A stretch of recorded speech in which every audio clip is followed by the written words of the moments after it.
हर हर महादेव। श्री शिवाय नमस्तुभ्यम। आप सब भी कमेंट में हर हर महादेव अवश्य लिखेगा। आइए आज के वीडियो में हम श्रावण मास महात्म के 9वें अध्याय का श्रवण करेंगे। 9वां अध्याय। ईश्वर बोले, हे सनत कुमार, इसके बाद अब मैं शुक्रवार व्रत का आख्यान कहूंगा, जिसे सुनकर मनुष्य संपूर्ण आपदा से मुक्त हो जाता है। लोग इससे संबंधित एक प्राचीन इतिहास का वर्णन करते हैं। पांड्य वंश में उत्पन्न एक सुशील नामक राजा था। अत्यधिक प्रयत्न करने पर भी उसे पुत्र प्राप्ति नहीं हो सकी। उसकी सर्वगुण संपन्न सुकेशी नामक भार्या थी। जब उसे संतान न हुई तब वह बड़ी चिंता में पड़ गई। तब स्त्री स्वभाव के कारण अति साहस युक्त मन वाली उसने मासिक धर्म के समय प्रत्येक महीने में वस्त्र के टुकड़ों को अपने उदर पर बांधकर उदर को बड़ा बना लिया और अपनी प्रसूति का अनुकरण करने वाली किसी अन्य गर्भिणी स्त्री को ढूंढने लगी। भाभी देव योग से उसके पुरोहित की पत्नी गर्भिणी थी।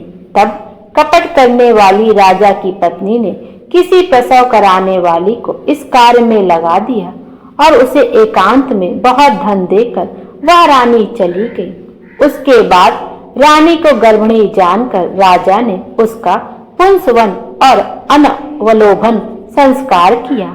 8वां महीना होने पर सीमांतोन्नयन संस्कार के समय राजा अत्यंत हर्षित हुए। इसके बाद उस पुरोहित पत्नी का प्रसव काल सुनकर वह रानी भी उसी के समान सभी प्रसव संबंधी चेष्टाएं करने लगी। पुरोहित की पत्नी चूंकि पहली बार गर्भवती थी, अतः प्रसूति कार्य के प्रति वह अनभिज्ञ थी और केवल प्रसव कराने वाली दाई के ही कहने में स्थित थी। तब उस दाई ने पुरोहित पत्नी के साथ छल करते हुए उसके नेत्रों पर पट्टी बांध दी और प्रसव के समय उसके पैदा हुए पुत्र को किसी के हाथ से रानी के पास पहुंचा दिया।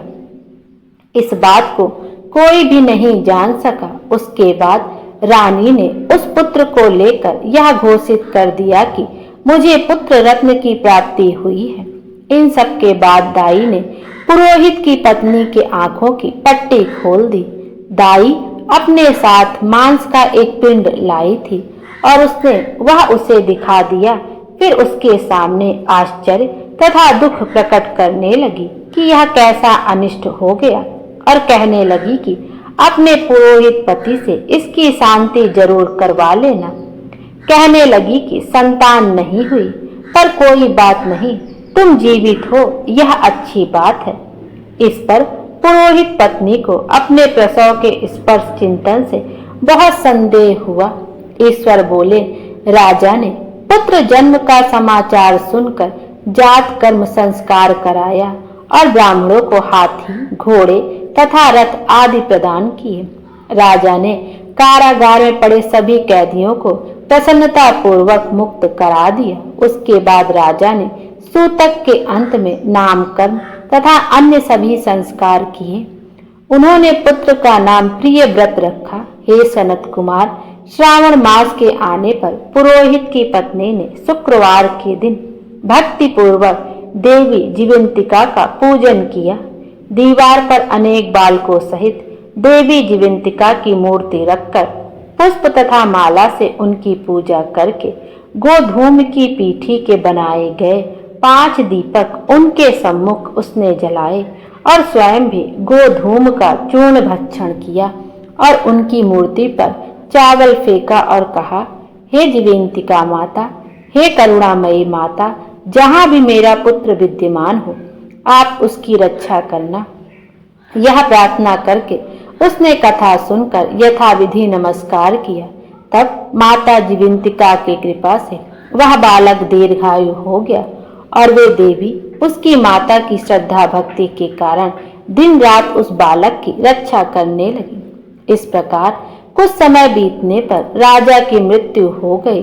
तब पितृभक्त उनके पुत्र ने उनकी पारलौकिक क्रिया संपन्न की।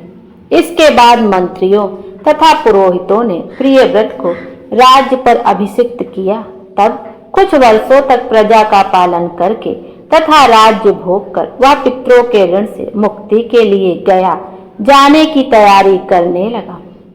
राज्य का भार वृद्ध मंत्रियों पर भक्ति पूर्वक सौंप कर और स्वयं के राजा होने का भाव त्याग कर उसने कार्पटिक का भेष धारण कर लिया और गया के लिए प्रस्थान किया।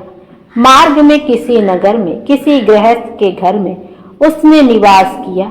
उस समय उस गृहस्थ की पत्नी को प्रसव हुआ था। इसके पहले षष्ठी देवी ने उसके 5 पुत्रों को उत्पन्न होने के 5वें दिन मार दिया था।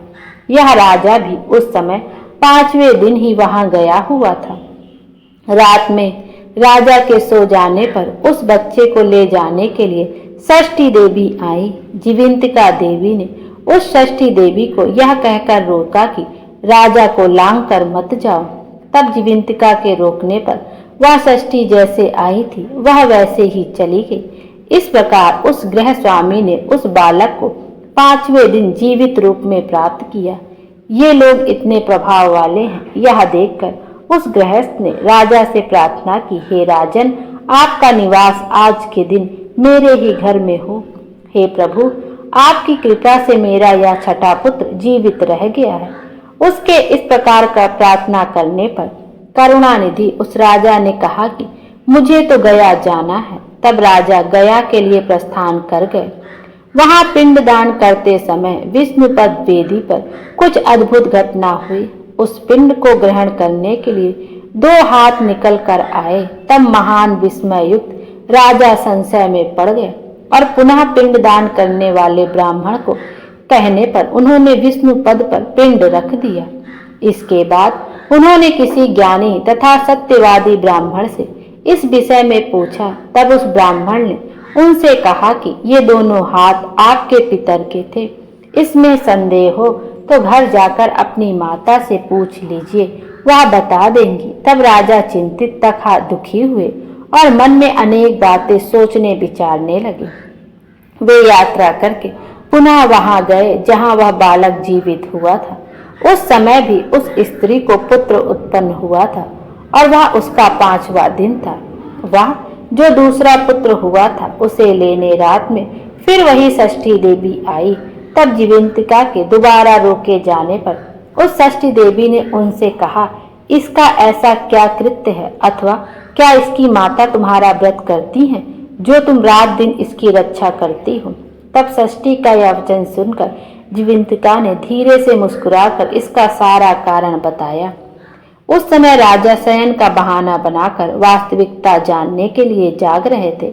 अतः उन्होंने जीविंतिका और षष्ठी दोनों की बातचीत सुन ली। जीविंतिका ने कहा, हे षष्ठी, श्रावण मास में शुक्रवार को इसकी माता मेरे पूजन में रत रहती है और व्रत के संपूर्ण नियम का पालन करती है। वह सब मैं आपको बताती हूँ।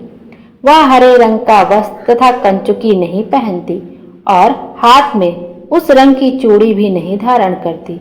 वह चावल के धोने के जल को कभी नहीं लांघती, हरे पत्तों के मंडप के नीचे नहीं जाती और हरे वर्ण का होने के कारण करेले का साग भी वह नहीं खाती है। यह सब वह मेरी प्रसन्नता के लिए करती है। अतः मैं उसके पुत्र को किसी को मारने नहीं दूंगी। यह सब सुनकर राजा प्रियव्रत अपने नगर को चले गए। उनके देश के सभी नागरिक स्वागत के लिए आए। तब राजा ने अपनी माता से पूछा, हे माता, क्या तुम जीविंतिका देवी का व्रत करती हो? इस पर उसने कहा, मैं तो इस व्रत को जानती भी नहीं हूँ। उसके बाद राजा ने गया यात्रा का समुचित फल प्राप्त करने के लिए ब्राह्मणों तथा सुवासिनी स्त्रियों को भोजन कराने की इच्छा से उन्हें निमंत्रित किया और व्रत की परीक्षा लेने के लिए सुवासिनियों को वस्त्र, कंचुकी तथा कंकड़ भेजकर कहलाया कि आप सभी को भोजन के लिए राजभवन में आना है। तब पुरोहित की पत्नी ने दूत से कहा कि मैं हरे रंग की कोई भी वस्तु कभी ग्रहण नहीं करती हूँ। राजा के पास आकर दूत ने उसके द्वारा कही गई बात राजा को बता दी। तब राजा ने उसके लिए सभी रक्त वर्ण के शुभ परिधान भेजे। वह सब धारण करके वह पुरोहित पत्नी भी राजभवन में आई। राजभवन के पूर्वी द्वारों पर चावलों के धोने का जल पड़ा देखकर वह हरे रंग का मंडप देखकर वह दूसरे द्वार से गई। तब राजा ने पुरोहित की पत्नी को प्रणाम करके इस नियम का संपूर्ण कारण पूछा। इस पर उसने इसका कारण शुक्रवार का व्रत बताया। उस प्रिय व्रत को देखकर उसके दोनों स्तनों में से बहुत दूध निकलने लगा। दोनों वक्ष स्थलों ने उस राजा को दुग्ध की धाराओं से पूर्ण रूप से सिंचित कर दिया। तब गया में विष्णुपदी पर निकले दोनों हाथों, जीविंतिका तथा षष्ठी दोनों देवियों के वार्तालाप तथा पुरोहित पत्नी के स्तनों से दूध निकलने के द्वारा राजा को विश्वास हो गया कर मैं इसी का पुत्र हूँ। उसके बाद पालन पोषण करने वाली माता के पास जाकर विनम्रता पूर्वक उन्होंने कहा, हे माता, डरो मत, मेरे जन्म का वृतांत सत्य सत्य बता दो। यह सुनकर सुंदर केशों वाली रानी ने सब कुछ सच सच बता दिया। तब प्रसन्न होकर उन्होंने जन्म देने वाली अपने माता पिता को नमस्कार किया और संपत्ति से वृद्धि को प्राप्त कराया। वे दोनों भी परम आनंदित हुए। एक दिन राजा प्रियव्रत ने रात में देवी जीविंतिका से प्रार्थना की, हे जीविंतिका, मेरे पिता तो ये हैं, तो फिर गया में वे दोनों हाथ कैसे निकल आए थे? तब देवी ने स्वप्न में आकर संशय का नाश करने वाला वाक्य कहा, हे प्रियव्रत, मैंने तुम्हें विश्वास दिलाने के लिए यह माया की थी, इसमें संदेह नहीं है। हे सनत कुमार, यह सब मैंने आपको बता दिया। श्रावण मास में शुक्रवार के दिन इस व्रत का अनुष्ठान करके मनुष्य सभी मनोरथों को प्राप्त कर लेता है। इस प्रकार श्री स्कंद पुराण के अंतर्गत ईश्वर सनत कुमार संवाद में श्रावण मास महात्म में शुक्रवार जीविंतिका व्रत कथन नामक 9वां अध्याय यहीं पर पूर्ण होता है। बोलो शंकर भगवान की जय। शंकर भगवान हम सब की मनोकामना पूर्ण करें और हमारे जीवन को खुशियों से भर दें। Thank you.